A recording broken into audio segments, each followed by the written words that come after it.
Namanya juga, saat villa itu akhirnya terlihat, tidak ada yang benar-benar merasa nyaman. Sepi, bukan sekadar sepi tapi kosong. Sunyi yang terasa seperti menelan suara pelan-pelan, seolah tempat itu memang tidak menunggu siapapun, atau justru sudah lama menunggu mereka datang.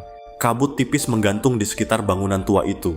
Cat dinding mengelupas seperti kulit yang membusuk, sementara jendela-jendela gelap tampak seperti mata yang diam-diam mengawasi dari dalam. Saat mereka mendekat, pintu villa itu terbuka sendiri dengan bunyi berderit panjang. Seperti ada seseorang di baliknya yang mempersilahkan mereka masuk. Dan sejak saat itu semuanya berubah. Awalnya hanya hal-hal kecil. Suara bisikan samar di lorong. Benda berpindah sendiri. Lampu berkedip tanpa alasan. Hal-hal yang masih bisa dijelaskan. Atau setidaknya mereka memaksa diri untuk percaya kalau semua itu normal. Interiornya aneh. Udara di dalam terasa lembab dan bau anyir memenuhi ruangan. Mereka tertawa, bercanda, mencoba menenangkan diri. Apa sih, biasa aja. Nggak usah takut. Tenang, kita observasi dulu. Namun semakin lama mereka berada di sana, villa itu perlahan mulai menunjukkan wujud aslinya. Anjir, itu kulkas bro. Kok bisa ada di sini sendiri? Serem banget. Santai aja, isinya cuma makanan basi. Tapi bau dari dalam kulkas itu bukan bau makanan busuk. Bau itu seperti sesuatu yang sudah lama mati, lalu disimpan rapat-rapat. Udara tiba-tiba berubah dingin. Bukan dingin biasa, tapi dingin yang terasa menusuk sampai ke tulang. Nafas mereka mulai terlihat seperti asap tipis. Dari lantai atas terdengar langkah kaki pelan, duk, duk, duk. Padahal tidak ada siapa-siapa di sana. Bayangan di dinding mulai bergerak sendiri, tidak mengikuti arah cahaya. Kadang muncul sosok berdiri di ujung lorong, lalu hilang saat dilihat langsung. Ada suara tertawa lirih di dekat telinga, padahal semua sedang diam. Dan yang paling mengerikan bukan apa yang mereka lihat, tapi apa yang mulai masuk ke dalam diri mereka. Satu persatu mulai terpisah sendiri. Seolah ada sesuatu yang memanggil nama mereka pelan-pelan dari kegelapan, membuat mereka lebih mudah didengar, lebih mudah dipanggil. Fajar yang paling dulu berubah.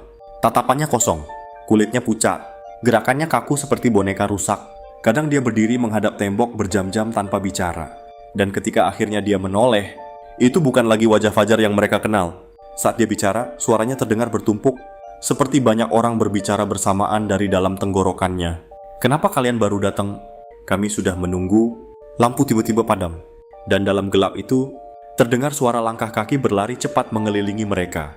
Villa itu tidak sekadar dihuni. Villa itu hidup. Dan malam itu, mereka sadar satu hal mengerikan. Gak semua yang masuk ke villa itu bisa keluar lagi hidup-hidup. Villa itu hidup. Bukan sekadar bangunan tua yang kosong dan berdebu, tapi seperti memiliki napasnya sendiri. Ia memilih siapa yang akan disentuh lebih dulu, lalu masuk perlahan ke dalam pikiran mereka. Awalnya kami mengira semuanya cuma halusinasi, rasa lelah, atau sugesti karena suasana malam yang terlalu sunyi. Tapi satu persatu mulai sadar, ada sesuatu di villa itu yang sedang memperhatikan.